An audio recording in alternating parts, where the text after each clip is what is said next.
Curitiba, acabamos de ter o término, na verdade não tivemos o término da totalização das urnas, mas eleição matematicamente definida, ou seja, faltam ainda algumas urnas, temos 93% apuradas, mas não temos como ter nenhum tipo de reviravolta nos candidatos que estão confirmados no segundo turno, como a gente já adiantou para você. Eduardo Pimentel do PSD e Cristina Grêmio do PMB se enfrentam neste segundo turno, a votação que acontece no dia 27 de outubro, Luciano Dutti já conversou com a gente ao vivo aqui na programação, declarando ali, né, a perda neste primeiro turno, falando que ainda vai fazer reuniões com a equipe para definir se deve ou não apoiar algum candidato neste segundo turno. E só chama a sua atenção que a gente teve a inversão de quem está na liderança dos votos aqui na capital. Eduardo Pimentel liderando com 33,05% dos votos. Para você entender, quando a gente fala de números absolutos, são 290.754 votos neste momento, e Cristina Grêmio 31,7% dos votos, em números absolutos 279.499 votos. É uma diferença muito pequena quando a gente olha para uma capital do tamanho de Curitiba, Pedroso. Não, eu só comentava que nós já temos dados, né? Já chegamos a 95% das urnas, acabei de atualizar aqui, e é aquilo que a gente falava, né? Quando a gente inclusive olha agora para os vereadores, a gente percebe que as bordas da cidade, né, a totalização, eles já começaram a chegar. Então você já percebe aqueles vereadores com votações bastante concentradas nos bairros, e isso talvez explique aquele fenômeno que a gente antecipou aqui, de que o Eduardo poderia ter uma ultrapassagem nessa reta final, justamente com a chegada desses votos. De fato está acontecendo.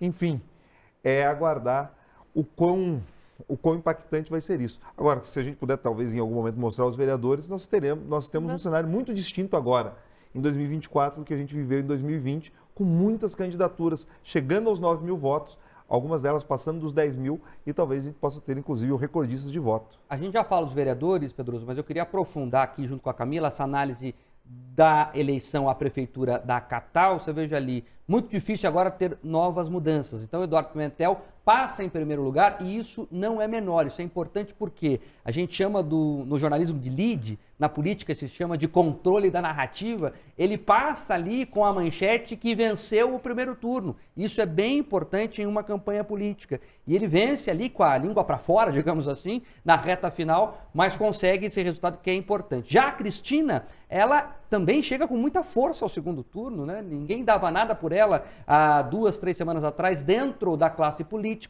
e a classe política tem que agora reconhecer a importância dos outsiders e das redes sociais, e principalmente do voto ideológico. Me parece, Camila, que parte da política tradicional desprezava esse voto. Não, olha, é o pessoal lá, uma minoria ruidosa, mas é uma minoria. E esta ida da Cristina Grêmio para o segundo turno me parece bem importante para essa classe política mais envelhecida, né, entender que esse voto mais ruidoso, ele tem cada vez mais força nessa disputa. E eu estou curioso para saber qual vai ser o papel do Paulo Martins agora, que é do PL, que representa essa ideologia na candidatura de Eduardo Pimentel nesse segundo turno. Exato, ele vai ter que cobrar do presidente Bolsonaro, né, uma participação mais incisiva, uma escolha ali de lado que faça essa diferença muito importante agora para a campanha do Eduardo Pimentel. É claro que ele tinha essa vantagem, né, de ser vice-prefeito da capital há 8 anos, mas também as desvantagens que traz aí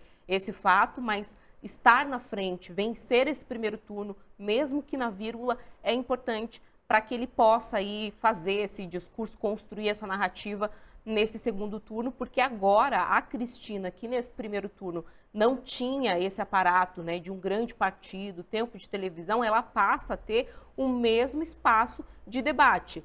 E isso é importante porque eles estão disputando esses outros votos aí que a gente está vendo, 19, 48, do Luciano Dutti, do Ney Leprevot, porque ela já conseguiu todo o voto possível daquela parcela do eleitorado mais ideológica, porque é bem o que o Mark resumiu aqui na fala dele, né? Essa necessidade do eleitor de ter uma identificação com o candidato. Isso ficou muito claro para mim, Mark, a gente já discutiu isso muitas vezes, quando da discussão de uma possível candidatura do ex-governador, né, o Beto Richa, à prefeitura aqui de Curitiba. Ele foi lá, sentou para negociar com o ex-presidente Bolsonaro, que recebeu ele antes de receber outros nomes, né, que eram de partidos da base dele, que se esperava ali que fossem os escolhidos para isso.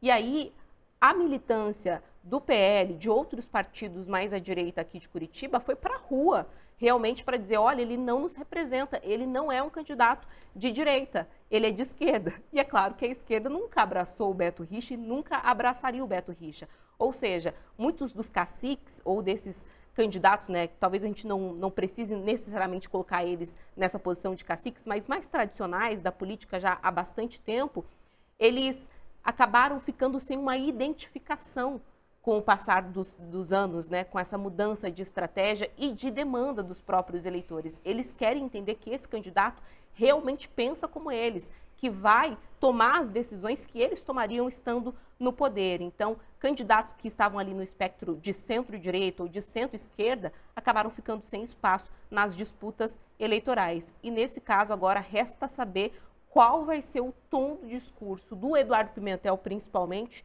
mas também da Cristina, que vai ter que conseguir eleitores para além desse espectro político mais à direita, para que eles consigam, de fato, avançar e, quem sabe, conquistar essa vaga.